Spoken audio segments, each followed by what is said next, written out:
I'm Governor Larry Hogan. Our state is taking unprecedented and aggressive actions in the fight to stop the spread of the COVID-19 pandemic here in Maryland. As you know, I recently issued a stay-at-home directive to ensure that no Marylander leaves his or her home unless it is for an essential job or for an essential purpose. I know how difficult this is on each and every one of you.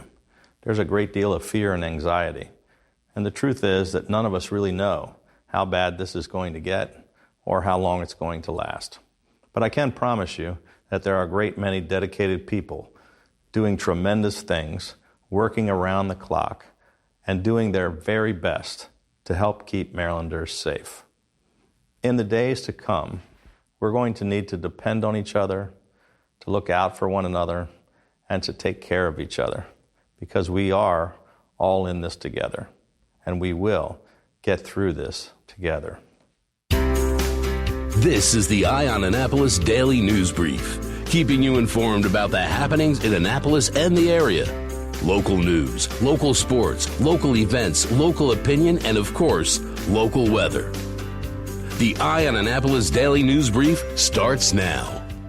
Good morning. It's Monday, April 13th, 2020. This is John Frenaye, and this is your Eye on Annapolis Daily News Brief. Well, for the second time in less than a year, the Anne Arundel County Democratic Central Committee is going to be selecting a delegate to represent the Annapolis area in the General Assembly. Last year, it was the death of former Speaker of the House, Mike Bush, and his death triggered the appointment process. And this year, it was the resignation of former delegate Alice Kane. Saturday night at midnight, all the applications were due in, and now we know who is vying to become our next delegate. And those people are Andrew Bowen, Jamie Burton, Richard Cerullo, Rhonda Pindell Charles, who's the current alderwoman for Ward 3 in the city of Annapolis, Matthew Dolan, John Giannetti, who's a former one-term delegate, a former one-term state senator, as well as a former chairman of the Annapolis Democratic Central Committee, Vicki Gibson, who is a current judge of the Orphans Court for Anne Arundel County, William Henry Green, former candidate for delegate, Serpil Goosen, Chrissy Holt, a former candidate for senator in District 30, Dana Jones, Scott McMullen, a local attorney, friend of the podcast and host of the Annapolis podcast, also a former candidate for Anne Arundel County District 6, Lonnie Moyer, daughter of former Mayor Ellen Moyer, Ian Pfeiffer, the former two-term alderman for the city of Annapolis in Ward 7, Jacqueline Roche, Wayne Taylor, who is the current vice chair of the Anne Arundel County Democratic Central Committee, also a former candidate for mayor for the city of Annapolis and a former alderman for the city of Annapolis. Ellie Tierney, who is the current alderwoman of Ward 1 in the city of Annapolis, John Wardell, and John Wells.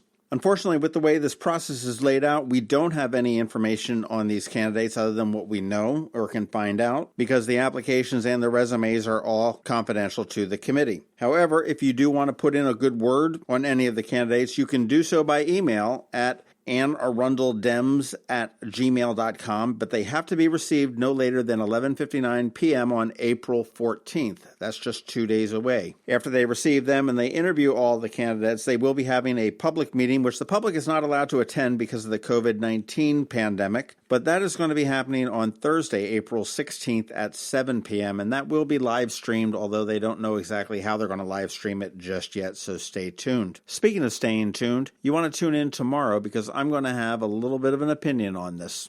Down here in Annapolis, Mayor Gavin Buckley is going to deliver his annual State of the City address to the City Council tonight, as well as his budget. He did announce last week that there is a $4 million shortfall in the budget due to the costs associated with fighting the coronavirus. So they are asking all the city departments to make cuts, and they're going to hash that out and figure it all out. Again, because of the state of emergency, everything is live streamed, and the meetings are actually held virtually. Last time they did this, Alderman Arnett wore a tuxedo, but you can catch him on Annapolis City TV, YouTube, and Facebook Live. It is not aired on the Comcast or the Verizon channels. If you want to leave public comment, you need to do it online at least 4 hours prior to every meeting, and the only place you can leave public testimony is at the website annapolis.gov/testimony.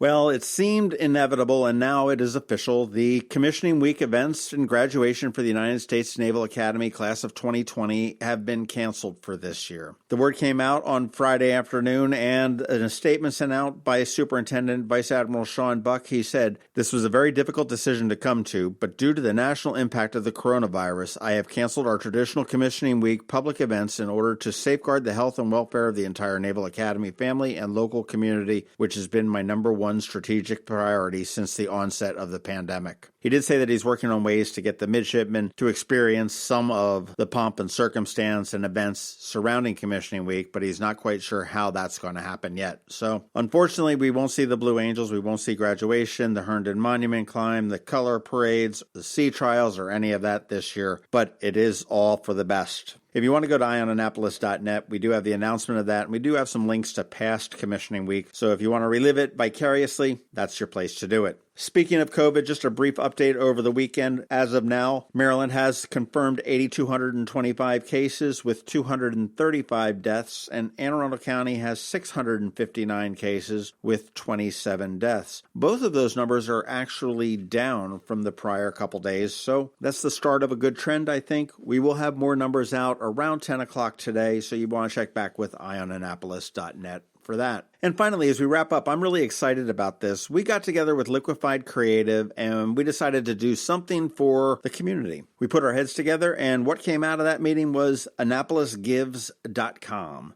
It is a three-pronged effort, and one is a virtual tipping jar. If you are a service-based employee that is laid off, you can put your name in there, and people can tip you directly to your Venmo, PayPal, or Cash App account when they're at home pouring their own cocktail or possibly serving their own drink. Service industry people include hairdressers and bartenders and servers and hostesses and bussers and dishwashers and hairstylists and musicians as well. So go on in there, register. There is no cost to you, and any tips that come through to that go directly into you. We were able to get together with Steve Carr, who had made a fairly extensive spreadsheet of servers, and we were able to import that. He was kind enough to let us use that information. So we're really excited on that, and if you do give, you've got the chance to share it. Use the hashtag AnnapolisGives. The second component of it is a Maryland Heroes book. This is a resource guide. It has vital community information and resources, as well as ways to stay engaged and healthy at home, and lots of fun activities for all ages. You've got creative coloring pages that range from beginner to advanced. A whole lot more. It's interactive. Again, you can get that at AnnapolisGives.com. And finally, the last part of this is that Liquified Creative is offering up a pro bono, that means free, branding and design project for one local business or nonprofit. In addition, what we're doing is we're throwing in 6 months of digital advertising on that as well. So there's a chance that if you believe that your business or nonprofit could use a professional redesigning your brand, go to AnnapolisGives.com, fill out the form, and you might be in. Pretty excited about this. My most excitement is coming from the virtual tip jar. I really do hope that people take advantage of this.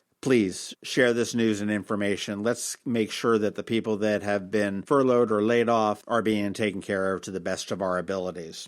All right, that does wrap it up for us today. Please make sure you're checking out eyeonannapolis.net throughout the day, because we do update it throughout the day. If you are someplace where you can leave us a rating or a review, please do that as well. And let your friends and family know about us and how to get us and all that. Finally, you want to hang tight. We've got George Young with your local DMV weather forecast. He's coming up in a minute. And then after that, we have Ann Alsina with your Money Monday report. All that coming up in just 1 minute. But first, this brief message from Solar Energy Services.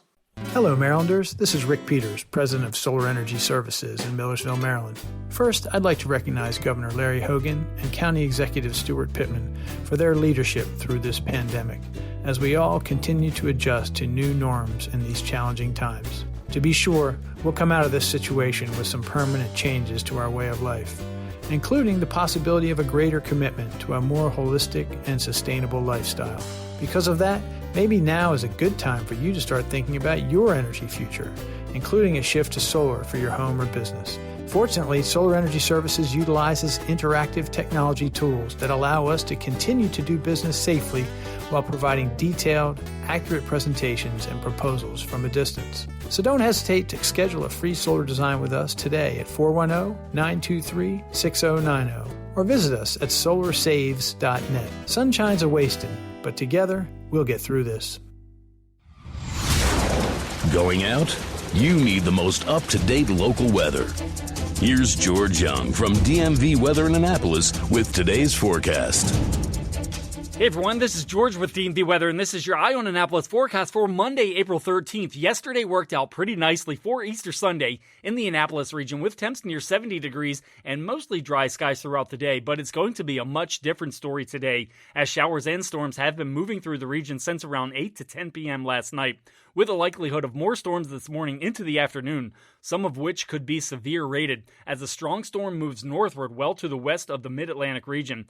And as that storm moves by today, very gusty winds are expected this morning into the evening hours, with gusts between 40 and 60 miles per hour at times, making the primary threats from this weather event damaging winds and potentially flooding rains that could end up bringing 1 to 3 inches of total rainfall when all is said and done, as temps jump up into the mid-70s to low 80s for highs today before dropping back some 20 to 30 degrees for highs into the 50s to lower 60s tomorrow through the weekend. But until then, stay tuned for updates the rest of this morning into this afternoon as the potential for severe weather of various types is way up, with damaging winds, flooding rains, some hail, and even potential tornadoes in the mix. And it is a fairly elevated threat as this dangerous weather system impacts all of Maryland today. Okay, that's it for today. This is George Young of DMV Weather. Make it a great day out there. Stay healthy and be safe. And be sure to get our free app on all of your devices by searching DCMD VA Weather in the Apple or Google App Stores.